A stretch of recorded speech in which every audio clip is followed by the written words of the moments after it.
Hello friends, എല്ലാവർക്കും നമസ്കാരം. വിക്രത്തിൻ്റെ വേദയുടെയും പുതിയൊരു പ്രണയവിശേഷത്തിലേക്ക് എല്ലാവർക്കും സ്വാഗതം. അങ്ങനെ കമലം പറഞ്ഞ് വേദ അറിയാണ് കേട്ടോ വിക്രത്തിൻ്റെ പിറന്നാൾ വരികയാണെന്നുള്ള കാര്യം. അപ്പോൾ വേദയോട് കമലം പറയുന്നുണ്ട്, ഞങ്ങളുടെ വിക്രത്തിൻ്റെ പിറന്നാളൊന്നും ഇപ്പോൾ ആഘോഷിക്കാറില്ല. ശ്രീനി സാറിൻ്റെ കൂടെ കൂടി പിന്നെ അവൻ്റെ പിറന്നാളിനെ കുറിച്ചുള്ള വിചാരമൊന്നും അവന് തന്നെ ഇല്ല. ഞാൻ പറയുമ്പോഴാണ് അവൻ അറിയുള്ളൂ. അങ്ങനെയൊക്കെ പറയാണ് കേട്ടോ. അപ്പോൾ വേദ കമലത്തിനോട് പറയണ്ടേ, ഈ കൊല്ലം എല്ലാത്തിനും ഒരു മാറ്റം തന്നെ വേണമേ, നമുക്ക് വിക്രത്തിൻ്റെ പിറന്നാൾ ആഘോഷിക്കണമെന്ന് വേദ കമലത്തിനോട് പറയാണ് കേട്ടോ. അപ്പോൾ കമലം പറയും, അതൊന്നും വേണ്ട മോളെ, അവനും ഇഷ്ടാവില്ല, അച്ഛൻ വരെ പ്രശ്നങ്ങളുണ്ടാക്കും, ഒന്നും വേണ്ട എന്ന് പറയാണ് കേട്ടോ.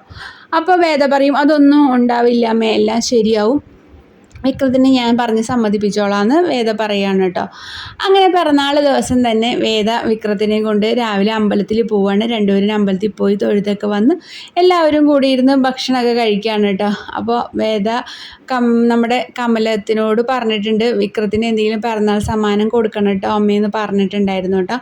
അങ്ങനെ വേദയുടെ ആഗ്രഹപ്രകാരം തന്നെ നമ്മുടെ കമലം നമ്മുടെ വിക്രത്തിന് ഒരു പിറന്നാൾ സമ്മാനമായിട്ട് ഒരു ഷർട്ട് വാങ്ങി കൊടുക്കുകയാണ് കേട്ടോ.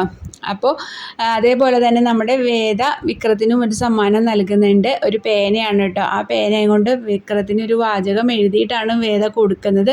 ആ വാചകം വായിച്ചു നോക്കുന്ന വിക്രത്തിന് ഭയങ്കര വിഷമവും സങ്കടമൊക്കെ കൂടി വരികയാണ് കേട്ടോ. അപ്പോൾ നമ്മുടെ വീഡിയോ ഇഷ്ടമായെങ്കിൽ ലൈക്ക് ചെയ്യാനും ഷെയർ ചെയ്യാനും സബ്സ്ക്രൈബ് ചെയ്യാനും മറക്കല്ലേ.